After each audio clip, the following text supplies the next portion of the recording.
Bonjour à tous, bonjour aux couples, aux familles qui écouteront ce petit message qui s'intitule « Fiancé pour toujours ». J'ai vécu une expérience alors que j'étais fiancé avec mon épouse et il y a 20 ans de ça, j'avais une grosse Bible. Voilà, j'ai une petite Bible, mais j'avais une grosse Bible que j'amenais toujours avec moi partout. Et puis un jour, en rigolant, tu sais, comme on est fiancé, on a on rigole, en rigolant, elle me dit « Mais t'es fiancé à ta Bible, toi, hein ?» Je l'avais partout avec moi. Et donc ma femme, aujourd'hui Audrey, à l'époque ma fiancée, me dit « Mais t'es fiancé avec ta Bible ?» et puis je lisais la Bible du début à la fin. C'est une Bible qu'on m'avait offerte.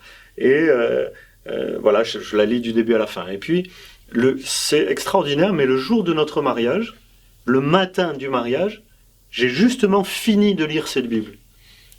C'est pas fait exprès, mais c'était la dernière page de l'Ancien Testament que je lisais ce matin-là.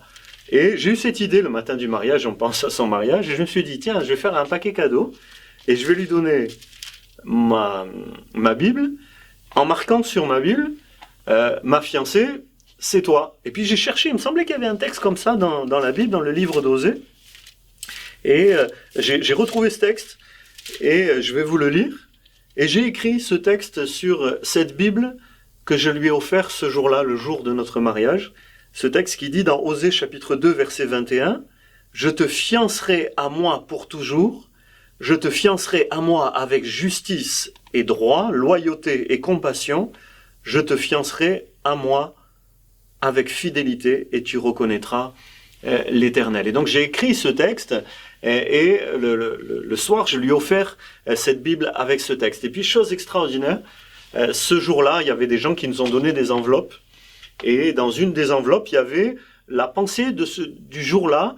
Je ne sais plus si c'est le trésor quotidien ou la bonne semence, mais c'était la pensée du jour et le verset de la pensée du jour du 16 décembre 2000 quand on s'est marié, c'était le mariage. Tac, juste on a fixé la date sans savoir ce qu'il y aurait dans le calendrier.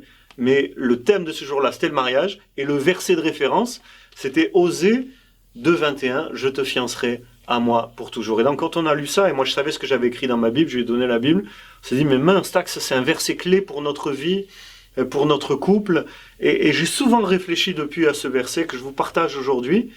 J'ai acheté une autre Bible, vous voyez, et bien d'autres Bibles, mais rester attaché à la parole de Dieu, j'ai compris que Dieu me disait, il faut que tu sois fiancé pour toujours. C'est ta femme aujourd'hui, c'est plus ta fiancée, maintenant c'est ta femme, mais il faut que tu sois encore comme un fiancé pour elle. Et qu'est-ce que ça veut dire? Ça veut dire qu'il faut garder la flamme. Il faut avoir le feu de l'amour, du premier amour, comme lorsqu'on était fiancé. Il faut l'aimer même après, aujourd'hui je suis à 20 ans de mariage, et il faut encore l'aimer et faire d'elle ta fiancée. Et c'est-à-dire, ça veut dire que même quand on est marié, il faut garder quelque chose des fiançailles. Qu'est-ce qu'on garde? Qu'est-ce qu'on a dans les fiançailles de particulier? On veut voir l'autre, on veut se voir, on veut être ensemble tous les deux.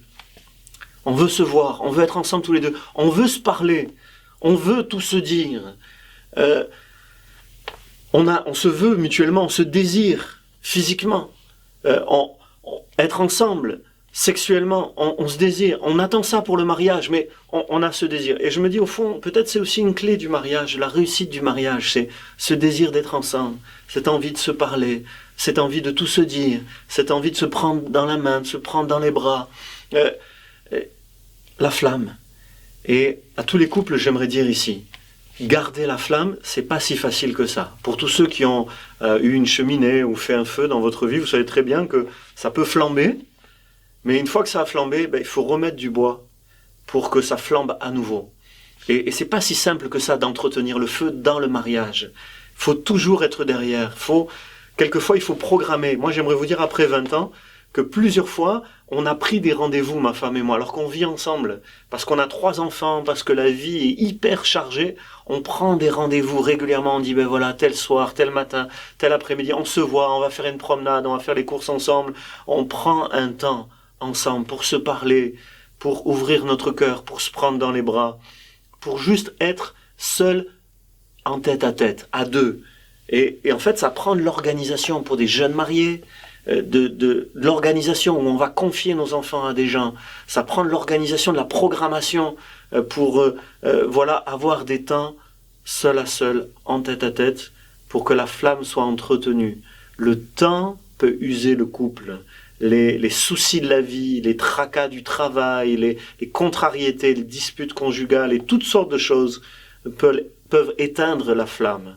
Mais la Bible dit, je finis avec cette pensée, que Dieu n'est pas celui qui éteint le feu, mais il ne méprise pas le lumignon qui fume. Et j'aime beaucoup cette expression, il ne méprise pas le lumignon qui fume. C'est-à-dire, voilà, quand il n'y a qu'une petite braise, Dieu veut souffler dessus pour que la flamme reparte. Et peut-être en tant que couple, c'est ce que tu dois faire aujourd'hui. Souffler sur ces braises, remettre du bois dans le feu, prendre un rendez-vous en tête-à-tête avec ton épouse, ton époux, pour que vous puissiez garder cette flamme du premier amour et vous dire les yeux dans les yeux, je t'ai fiancé à moi pour toujours. Tu es toujours ma fiancée. Tu es toujours mon fiancé. Je t'aime, je te désire. Dieu vous bénisse. Mettons cela en pratique pour que notre amour conjugal honore Dieu pour toujours.